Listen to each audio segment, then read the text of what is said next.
Hey Dunchbags, what's going on? It's Landon Remixes here, and I am here with Arynthesizer today. We'll be talking about this new album from Kayzo, his debut album called Overload. And me and Aron have been meaning to collaborate together for a while. We both kind of cover a lot of Monstercat content, and they've been kind of dry on like LP releases lately. It's been a long, I think since like Twofold Part 2 by Haywire, that was like the last LP they did. They didn't release anything last year, and I think you started doing your videos last year, right?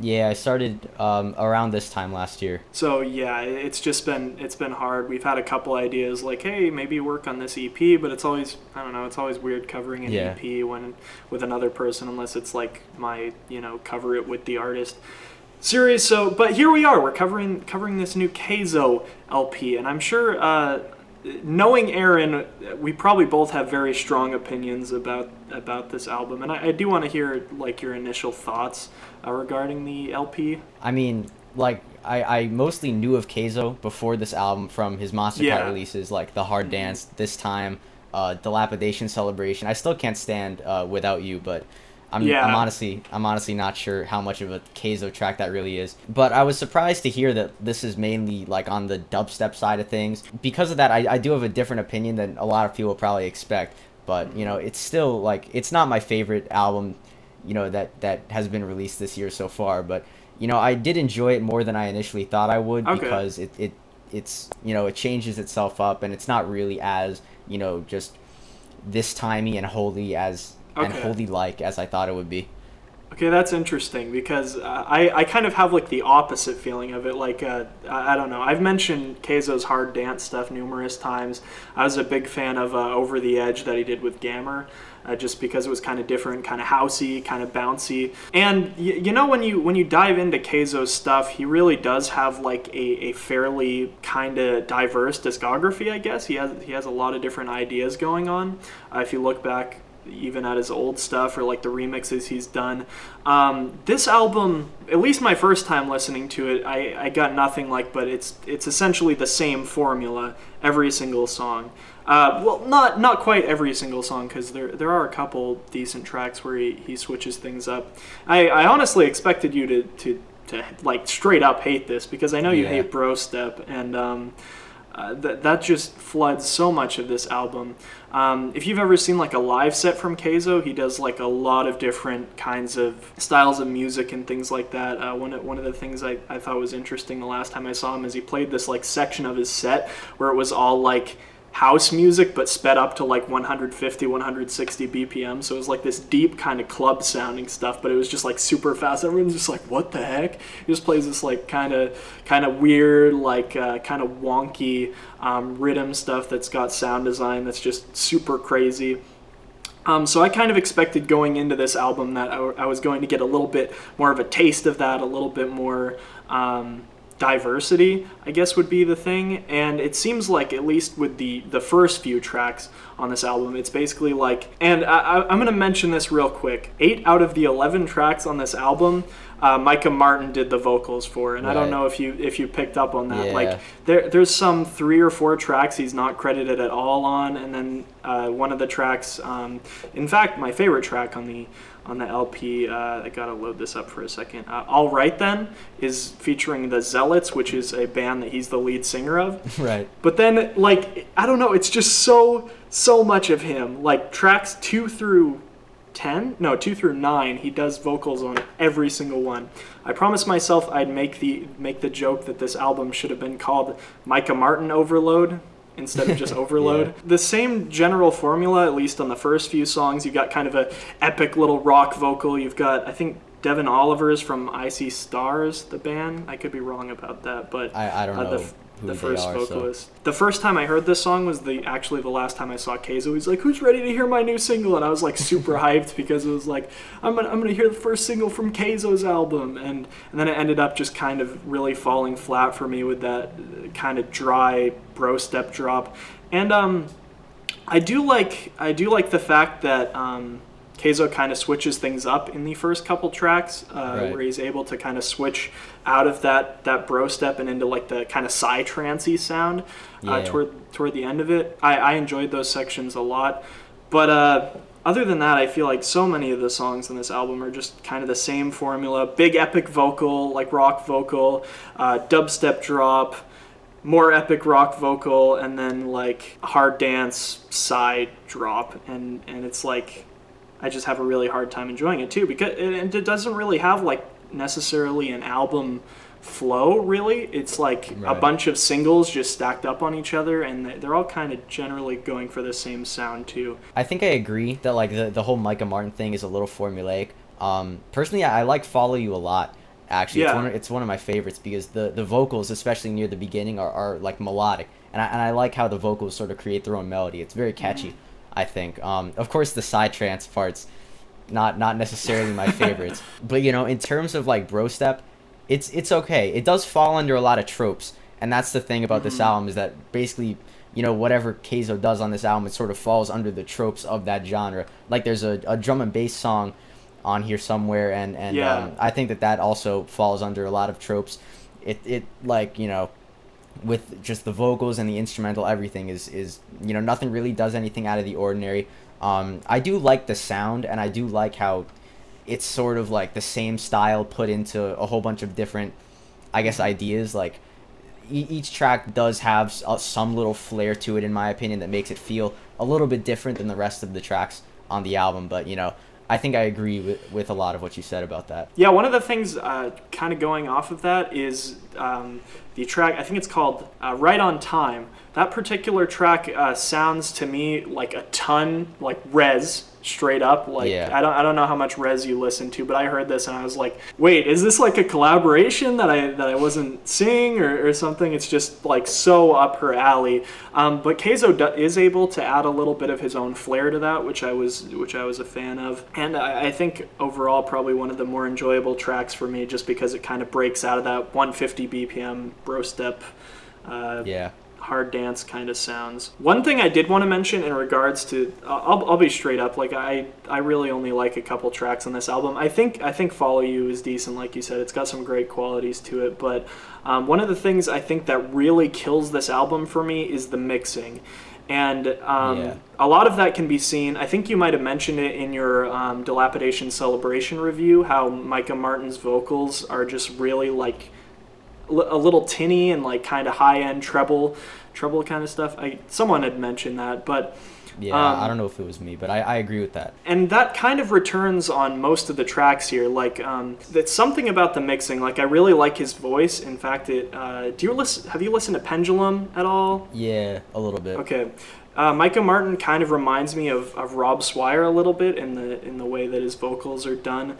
I really just wish there was more low end to it though, because it's always like so tinny, so high end, and I don't know if that's on his end or Kayzo's end, but that's just how it comes out, and that mixing kind of comes out in the drops as well. Like everything is super like trebly, and it just doesn't, at least for me, someone who listens to BROSTEP and dubstep stuff kind of a lot, it just feels like the mixing job was like really sloppy.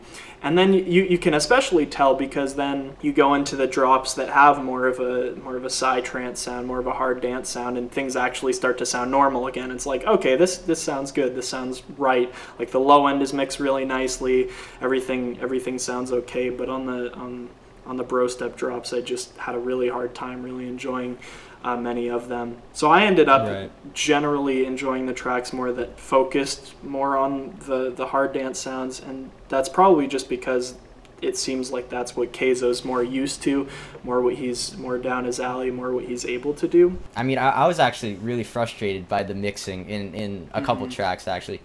This track, Floating, which is like the really happy sort of drum and bass song, I thought this track was really cool. The vocal chops at the beginning, I'm a big sucker for vocal chops, and I thought that they were really catchy. And then it sort of did this really cool progression into a second drop that was a lot more like that hard dance style, but with the vocal chops, it sounded really cool. Really frustrating though, because the drop itself sounded really like flat and sort of emotionless. And you know, it's like a track that I actually feel like I would have loved from Kayzo, which I never thought I could say confidently that I would love a Kayzo track. But you know, that's what happened. So That was pretty frustrating. I think actually. that really comes in like numerous times in the album for me. It's like Yeah. I probably would have really liked this particular track if it had not been for like the really weak mixing on it. I don't know what the deal is, because Kayzo's been doing music for a few years, and I've never really run into this particular issue like with the mixing in his music, at least until Feel the Power came out, which ended up being one of the songs on this album that he kind of just threw on at the end. And the first time I had heard that song, I was like, wow, these vocals are just absolutely epic. Like Micah Martin, it's actually probably my favorite vocal appearance on the entire album comes on Feel the Power. But then the drop is just so dry and weak, and it just has really no substance to it aside from like the little choo choo choo choo choo, like little trebly bits of BROSTEP. And it's like what could have been some really great songs, like you said, Floating, a track that kind of went for a little bit of a different sound, ended up falling flat because of some sloppy mixing. And going back to what you said about Feel the Power, I actually thought this one sounded a lot like that collaboration with Riot, Wake Up. Okay. I don't know if you've heard it, but it did remind me a lot of that. But that's another reason why I thought this album kind of fell flat, is because of the tropes. Like Kayzo's made Wake Up before, and Feel the Power just feels like a lesser version of that, in my opinion, just with added vocals. I was going to mention, I think it was kind of ironic, Feel the Power, which it has got that big Feel the Power, and then it just has like probably the weakest drop on the entire LP. I don't know if you'd agree to that, but I just saw that as kind of ironic. I might agree with you. I thought a lot of the drops were kind of weak. We Are the Monsters. Yeah, I wasn't a fan of that. I have a list of what I thought, but in my head, I didn't like that one. Most of it fell short, at least. Like, none of it I would say is really like stand out, except for like if Floating was mastered and mixed well, then I'd probably like it a lot. But unfortunately, that's not the case. I think a lot of it, like Kayzo just has some great ideas coming through. Like, oh, let's make a cool drum and bass track that's got like a hardcore drop, and then just his inability to kind of push forward with the mixing in that particular style kind of limits him in that way. I did want to talk about the fact that I did like All Right Then a lot. It's got like a great rock flavor to it, and I'm actually really excited to hear. I know the Zealots, which is Micah Martin's band, as I mentioned, they've got I think they've got an original album coming out maybe this year. I'm really excited to see what they kind of bring forward on that, because it seems like it's going to be kind of like a rock EDM hybrid kind of thing, and I think their performance on this track was really cool. I don't know, and also the mixing on that song I felt like was some of the more enjoyable on it. I think on All Right Then, there's like that part right before the build-up where the vocals just get like super fast and super intense, and like there's a lot of that type of stuff. I think it's on Overload where like Micah Martin starts, his flow sort of like turns into a rap song, which I thought was really cool.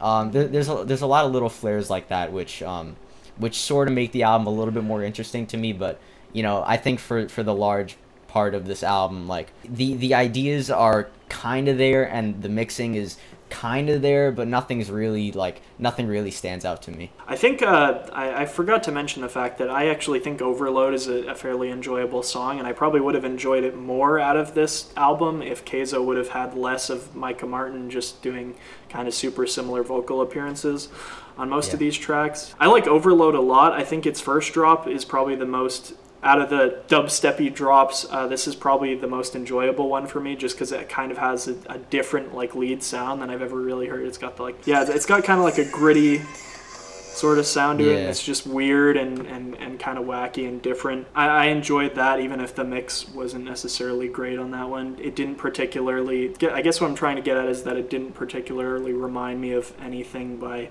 any other dubstep producers, like any of their signature sounds. He just went for something totally different, which was respectable in this case. I think that like I would probably have a hard time naming an artist who, like, it seems like it would be generic, like something that I've heard 1,000 times before, but I can't really name an artist who I think makes a sound like what Kayzo puts here. But this album for me ended up just feeling super redundant, not super creative. Kayzo doesn't necessarily play to his strengths, which was a bit of a weird thing to do on his debut album, instead of kind of drawing back to you know, maybe even houseier stuff, or like happy hardcore, or hard dance, the stuff that he's more attuned to making, he kind of decides, hey, let's make like a super heavy BROSTEP EP and kind of mix things up in that way, and it ends up falling pretty flat. So I don't know, this album was a tough one for me, because I was actually really looking forward to it. Conversely to you, I probably enjoy this album a lot more than I've enjoyed Kayzo's other works, but that's probably, you know, just because I was never really a fan of his hard dance. I have warmed up quite a lot to Holy, though. Like, I really do enjoy Holy. And I think that Micah Martin's vocal performance on Holy is pretty good. Yeah, I like it a lot. Yeah, and that trap drop at the end is, like, really, really nice. But I personally think that this is a step up from Kayzo, and I think that if the mixing was good, it would be at least, like, a little bit more enjoyable, probably like one rating point higher for me. But if it was actually mixed well, but I think it probably would have been significantly higher for me, probably at least 2. Sure, I'd go back and listen to a few different ones of these songs. I think probably tracks 2 through 4, Overload, All Right Then, Right on Time, are probably the ones that I'm going to come back to the most. They're probably the ones that I felt like kind of combined decently nice vocals with also like decent mix downs and some fairly unique ideas coming to the table as well, even if Right on Time was a bit of a Rez ripoff. I ended up enjoying it quite a bit. And then of course Feel the Power, I think, has the best vocal on the entire album, at least in my opinion. I like that one a lot. Like you, there are only a few tracks on here that I could really imagine coming back to, like, you know, Floating. You know, I could probably get past the bad mix down because I really actually like the concept of the track. Waiting, I think, is pretty good. I actually, even though it is kind of a ripoff, I think that Right on Time is pretty good. Like as a no, track. I mean it rips off Rez, but it does a good job ripping it off. So that's not what's too important, bad, I guess. But yeah, I feel similarly to you in that aspect. I think that Kayzo definitely could have done a better job with this album, especially if he had taken, I guess, a little bit more time to like make sure things sounded polished, because I feel like if he knew that people would have a problem with the mixing, then he probably would have taken more time to change it and make it better. But I think I don't envision it being a permanent problem in Kayzo's discography in the future. No, I don't think so either. I mean, like I said, I've never really had a problem with Kayzo's mixing before on like This Time or Over the Edge, or even like Without You and Holy, I didn't really have any issues too much with, other than like the Micah Martin vocals on that track, I think.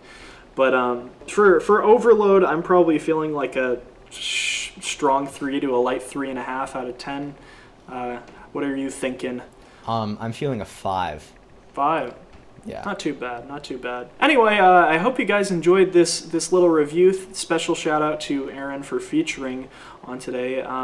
Actually, before we go, we would like to mention that we're going to be having some kind of like EDM discussion series. I don't think we've thought of a name for it yet in particular, but we might end up, because it's getting kind of late in the month, we might end up starting that next month, just because now we've collaborated on this for this month. But we're going to be doing a little series where we talk about different subjects in EDM. I really like Aron's content on his channel and the discussion videos he posts, and like when I'm watching through them, it's always like I just really want to like respond and like type out a bunch of paragraphs and everything, but I figured it would be a cooler way to do it if we ended up like actually doing a series and being able to discuss back and forth. So we're gonna be hosting that when we think of a name and some good ideas to talk about. If you guys want, you can leave us a comment down in the section below about what you want to see us talk about in that series, because we could really use some great ideas for it. Anyway, if you guys want to listen to this album, if you haven't yet, I have the Spotify link down in the description below. And if you guys have listened to it, let me know what you think down in the comments. Like I said, thanks to Aron for featuring. Was really enjoyable to be able to do this. And we'll see you guys later. Peace.